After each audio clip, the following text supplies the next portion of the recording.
Nope, not dead. Not that I know of. 8 o'clock on the dot. Look at that. Um, I try not to do any music now because I really need to get my own music set up, and I just haven't had the opportunity to do that. And when I transfer this podcast recording from here on out, it's going to be a little bit dry because I don't want to get in trouble with YouTube. Some of those episodes where I had some music effects initially, they're going to be hitting me up with some copyright claims. So I better be good now rather than later. So might as well just get used to not having music at the beginning. But because I'm not a disc jockey, I just wanted to make sure nobody thought that I was trying to break into the music scene. Not too much anyway. Um, but I'm glad to be back.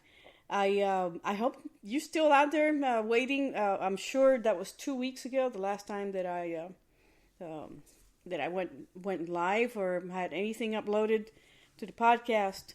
I've been house hunting, and I was kind of falling behind on that endeavor, and I had to really start making some appointments and visiting people and viewing some properties.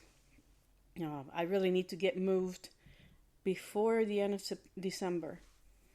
And it's kind of getting a little close. It's today's the 7th. Today is Monday. It is Monday, November 7th. It is In the Pursuit of Joy podcast still. I'm alive and well. I hope you're alive and well, still joining me. I apologize profusely for not having had the opportunity to even give a heads up, not having any opportunity to be able to broadcast even for 5 minutes to give any heads up that I would not have any night available for at least 10 straight days. And it was mostly because I'm still enrolled in a professional course that it's going to lead to a certification at the end, and I really need that license. And I was not pleased because I had to do between Zoom classes between 6 and 10 p.m. So that pretty much wiped out my broadcasting aspirations. Even though I could record during the day like I normally do, even on Sundays. But since it was only 10 days minus the weekends, I had to deal with weekly testing and trying to juggle that and looking for a home and also trying to have a little time to myself. And this past weekend, got my flu shot.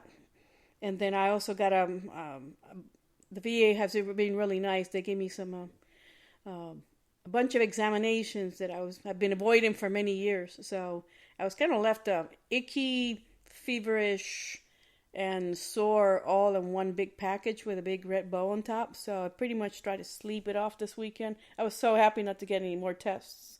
And I got hit with another test to make up 4 hours of that were lost on Halloween. I have no idea what anyone would cancel class on Halloween. It's not a holiday. I certainly didn't get a chance to go trick-or-treating. So those were 4 hours I had to make up. So I had to do another test. Everybody had to do another test. So this was Sunday afternoon, so I was not happy about it. But I'm happy now because I did my research. It's an open book test and turned it in this morning, and I was pleased with the results. I'm done with that stage. I only have one more week to go. But the good thing is that I get my Monday nights back. And maybe my voice sounds a little bit different. It's kind of dry and metallic. I don't know what kind of flu shot this was, but this is a really strange not reaction, but my body's acting differently than it normally would flu shot. So I've been drinking a lot of water, trying to get that back under control. So a lot of exciting things going on. I did a little bit of YouTube uploads. I think it was a couple of weeks ago. I managed to get out to Independence Avenue in Washington, D.C. It was a beautiful day. Why we're being gifted with unusually warm weather. It's pretty typical of this region, especially in November. It's not quite the middle of November, but it's pretty close. And it was just too beautiful not to be out and about on the National Mall and just getting some great pictures and just doing some videos. And the Air and Space Museum reopened one half of their facility to the public recently, in the past few weeks actually. And I have not set foot inside, mainly because I just don't like the crowds. It's still warm enough to have to battle it out going into the museums, elbow your way through past the kids and tourists, and the buses fill up the streets. And the best time to come to DC to view anything, it's in the wintertime. The fall to winter, before it gets too cold, and even when it gets too cold, the museums are open and they're free. That's the top. That's the top reason for doing that. Always try to do things off season, unlike what everybody else is doing, and I promise you're going to have a much better experience. So today is not necessarily a chat about travel, but travel just popped into my mind because I get my Monday nights back. I get every evening back. The next stage of my training and to get my certification will be next weekend. I'm not worried about it. It's going to be on site and 8 or more hours of instruction, and I can just be free from that, and then I can move on to my next academic adventure, and hopefully could get a place set up before Christmas, and I can pick up where I left off, and hopefully not only pick up where I left off, but I'm really aiming for finishing the year on the highest note of my life, and that I've made some wagers. I know it's kind of weird to gamble, but you got to bank in yourself, right? Nobody else will. And I wanted to really, really make this a huge stretch goal to finish 2022. Perhaps not with a new career, but to actually upgrade my resume, and I actually to be open to living in a place where I'd never lived before. I'm finding good reasons to make the change, in spite of my desires to go back into Virginia. I lived there for many years, and I found that the environment, for some reason, was not happy or welcoming to me for a variety of reasons. And I figured that where I'm at now, it's temporary. It is a spot of town where Domino's will totally refuse to deliver a pizza, and there is such a place. And just a few minutes ago, there's a lot of gunfire in the distance. Not that I'm not used to that, having had many years working in places where that's normal. If I stop talking, I'm drinking water. Where it's normal to hear gunfire in the distance, and you just kind of don't flinch.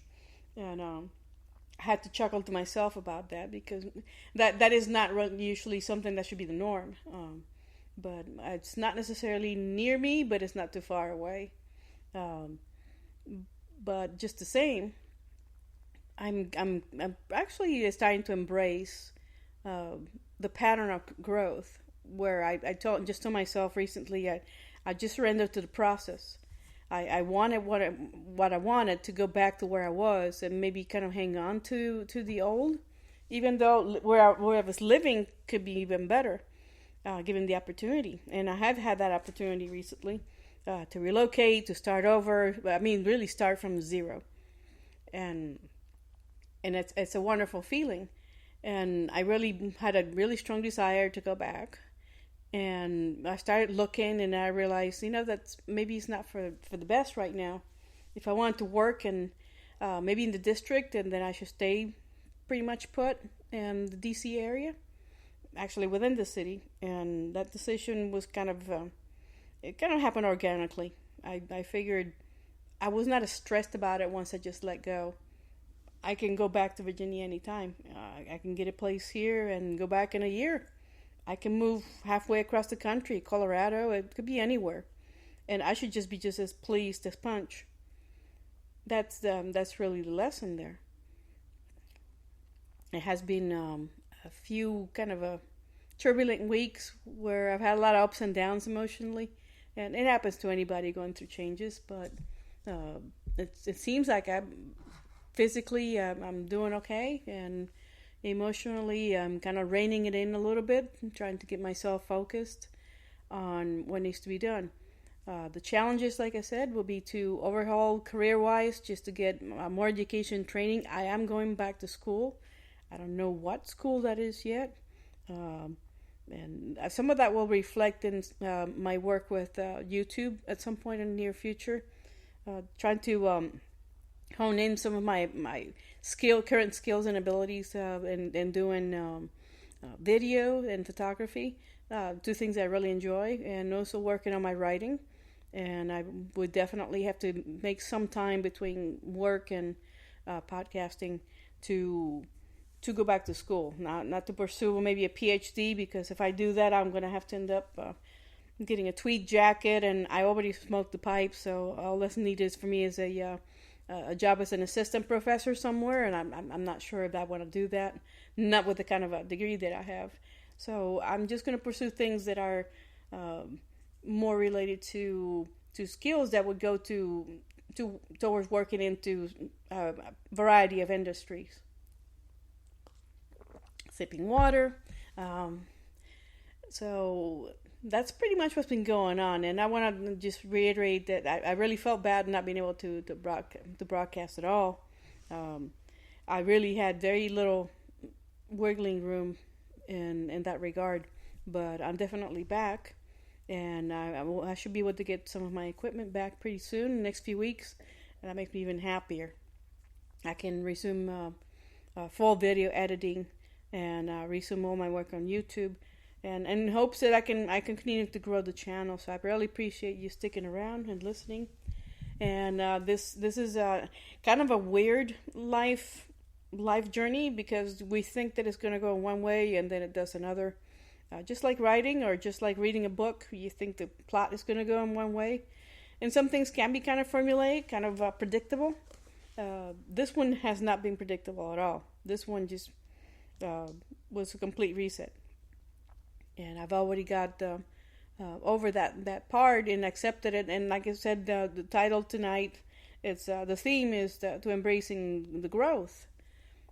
Because it's painful. It's letting go. That's really scary.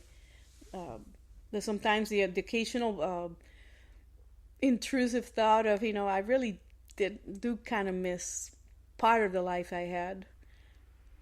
Just not even a few months ago, versus, but kind of building a life on a lie. There are things that are broken underneath that are just kind of like, if you're just kind of rolling along. So that had to go. So I don't really miss it in that regard. But yeah, it would be nice to have some of the things I used to have. I just have to rebuild and build new things. And that's I'm really optimistic. I really am. Where I'm gonna end up living, there'll be I got 20 places identified. We shall see. We shall see which one will adopt me. So all I need right now is actually a goal for the end of November. And I know it's the 7th. I really want to tackle this on the 31st. And like I said, I was off that night, but I was really, I needed a night off. I had all this homework during the weeknights.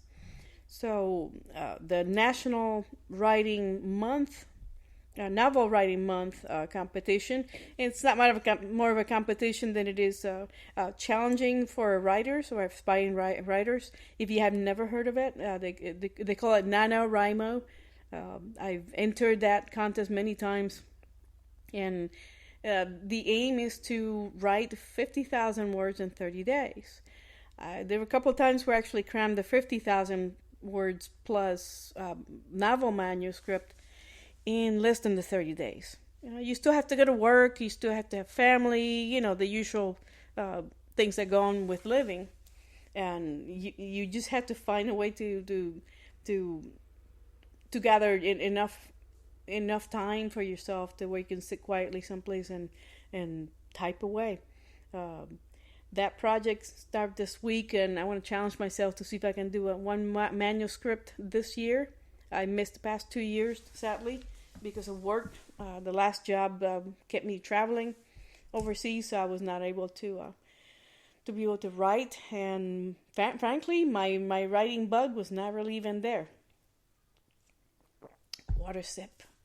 And I kind of felt like I was letting myself go a little bit. So this year it's gonna be a little bit of a challenge. So from the 7th through the 30th, I'm not even gonna calculate it right now how many words that is per day. But once I finish this course and the next week, then the cram session will begin. And all you have to do is go to the website if you want to do this challenge with me. In case you've never really thought that you could write a book, anyone can write a book. You just have to dedicate a few minutes per day and then budget not how many words, but you should do it by page. And then once you get after you achieve the first 10 pages, I recommend you run your word count and calculate how many hours or minutes you spent writing those 10 pages, and then calculate from there how many more you will need to finish strong at the end of the month. And you may not finish it at the end of the month, which is a big deal. But winners, the winners get it's an honor system, but you still have to upload your manuscript online. It's a copy and paste where they can run a real word count of your new novel, whatever your book is about, and then they'll do the count, and then that you automatically you're a winner. So they usually have the pretty good merch. They'll have you can buy a T-shirt. You get some freebies. They send you some freebies. They also do they have fundraisers for literacy programs that are pretty worthy of your time, if that's something that interests you. So if you wanted to challenge yourself to do something that you've never done before, you don't have to leave your home. I suggest NaNoWriMo is a great way to get those juices flowing. So if you have an idea for a book, why not write it? It doesn't matter how crazy it is or if anybody supports you. Just give it a try. So there's no fee. You just enter for free. And if you want to donate, they will take donations, of course, for their normal fundraiser for their charity. And if you want to buy merchandise just to augment your writing inspiration, they have that stuff too. They have mugs and T-shirts and such. I still keep some of my Winter Circle T-shirts over the years. Each year they have a different design. So enough with that. I will definitely be uploading what word count I have gathered this week to the website and announce my novel, my new novel project. That should be interesting. So I'm just making it up as I go. Normally I have an outline, but not this year. I'm just gonna freewheel everything. Why not? Kind of like the Indiana Jones method. Just make it up as you go. And part of this change is just doing new things every day or every week, or just embracing something that's new. Be open to possibilities, and I have been personally practicing all of this. I'm going to be following. I'm going to be really frank with you. I've been working on a book that's not quite about autobiography. It's more of an account of a journey of change and growth, and I'm going to have to push the publication timeline for probably January. It was supposed to be ready by November. This is November. It ain't ready because the story is still writing itself. And I believe by January I can have a pretty decent manuscript finished up. Not the novel manuscript. That's a separate project. So that's what the challenging is even bigger. So if I can get this done before I go back to school, then I'll be even better. That way I don't have to split up my time so much. And let me switch to other things. I may be short tonight. I always say that when I start talking, but then I end up doing 45 minutes, which is cool. I don't have a problem. But I'm a little tired and still a little groggy. The environment that I'm exposed to in the past few weeks, where I'm at, I've had an exposure to a lot of people because I'm talking about growth and just not hanging on to all stuff that doesn't serve us. And this it's the repetition of this theme that we really should embrace the new, something that helps us grow. And I see a lot of cases here of people who are dealing with mental health, not necessarily mental health related to alcohol or any substance abuse, but some that do involve substance abuse. The involvement also shows a lot of people. Some people that suffer from PTSD, and a PTSD brought from in particular combat trauma. Some may be from sexual trauma. Some can be from just even facing hard financial times and having reputations ruined, and not being able to get back on a track where these persons can achieve a state of being and mind that's closer to normal as possible. Not even a state of joy at all, and not just within an organization here, but also outside in the neighborhood where this place is located. And many suffer from lacking focus. What do I do next? Just looking for information, for guidance, and even inspiration, and even learn to begin to really appreciate and love themselves, and stop judging themselves. That's a big problem, and that we're not happy because we're not happy because we're looking for happiness outside of ourselves. That being the big lesson here, and turning to substances or relationships that are toxic, that gets us nowhere. And I was talking to someone just recently, and they were relating a story how they were going to work, and they catch a bus, and then they get on the metro, and it's pretty average commute, and there's one person in the neighborhood that I would say rather pesky. Not to go into too much detail, because the person seems to be hanging around the property a lot, but the person was actually observed getting on a bus and thinking, well, maybe this person actually has a place to go. But the person actually rode the bus for about 2 to 3 blocks before pulling the cord, if they still have this, or pressing the button to stop. Got off the bus and then walked right back to the bus stop from where they had been picked up.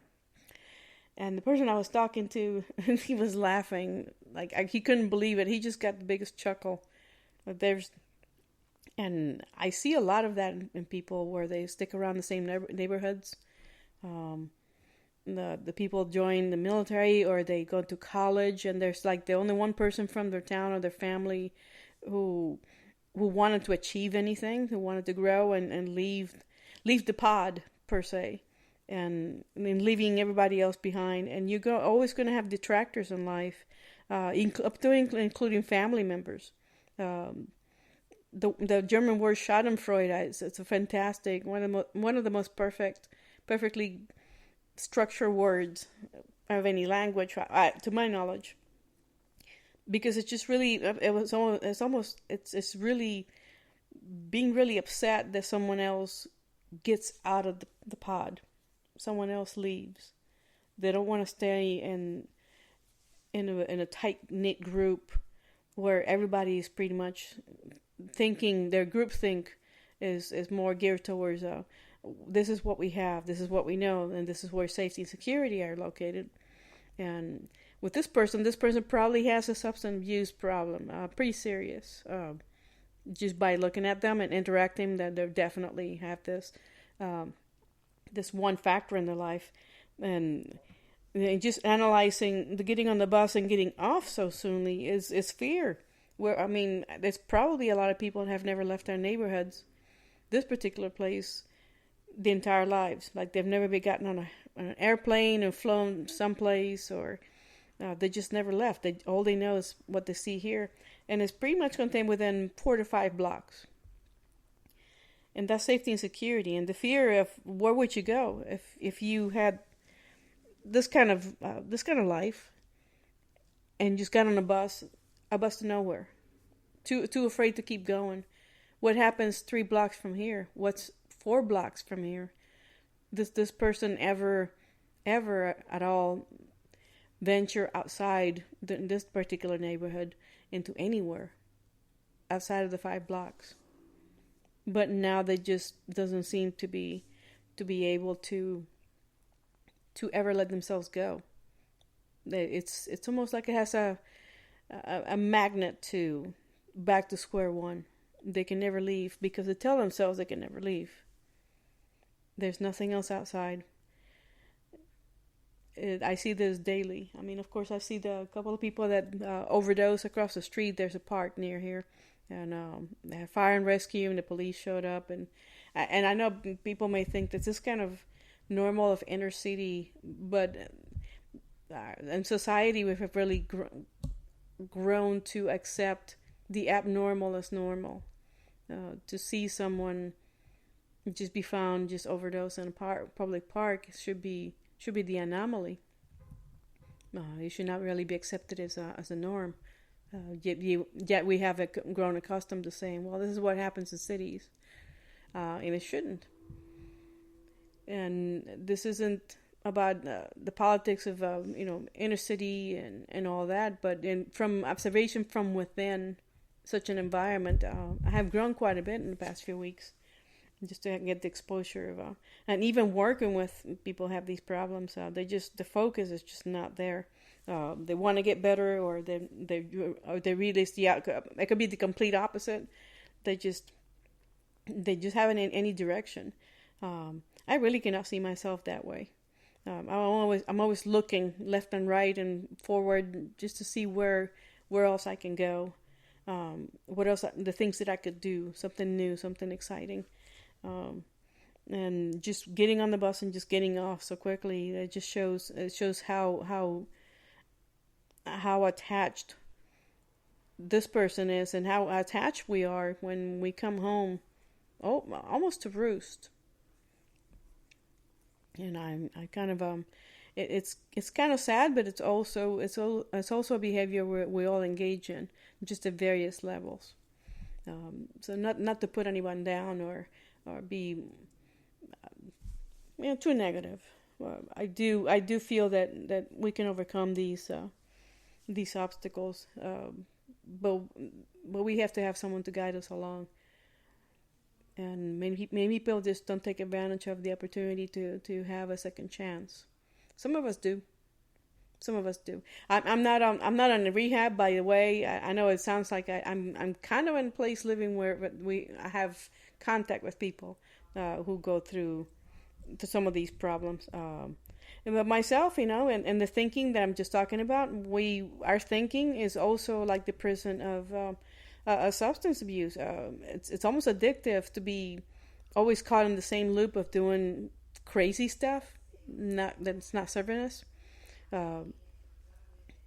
And that kind of thought has been kind of really prominent in my mind the past few weeks. But the more I see it in the environment, how interesting it is, how there's various levels of addiction.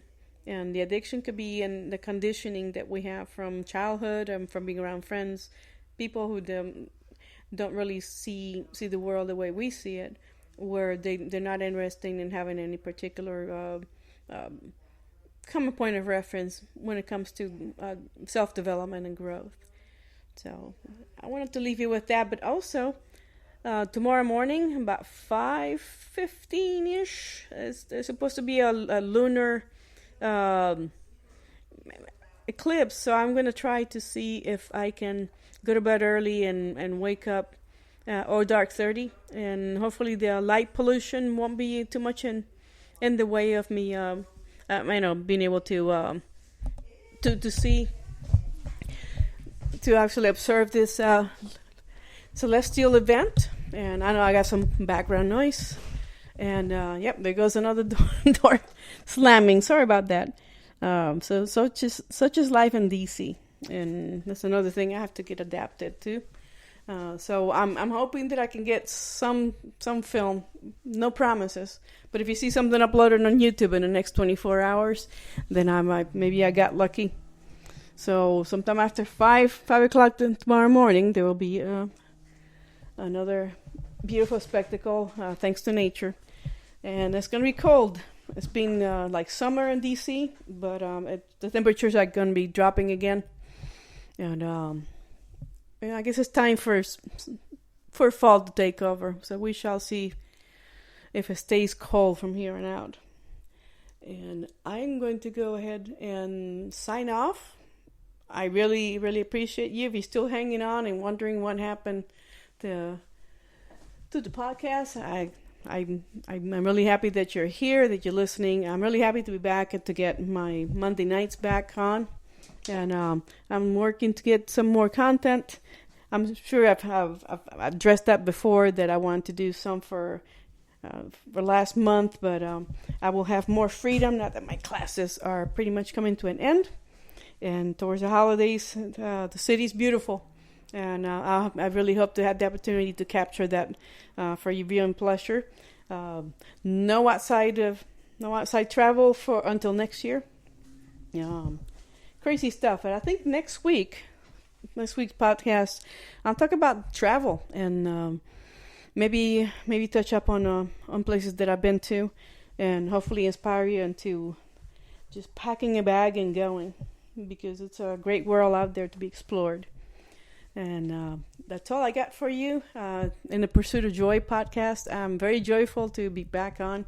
I appreciate if you're here and I'm live again. I don't sound too disjointed like I did my first time doing a live broadcast. I'm even happier about that, because I know my mind is a whole lot more focused today than it was a couple of weeks ago. So with that said, one last time, I appreciate you being here and listening, and I hope that you listen again next Monday night. And if you're on the East Coast, you should be able to see the lunar eclipse. So let me know in comments or send me a message if you saw anything. I know I'm going to try. Good night, and have a great week.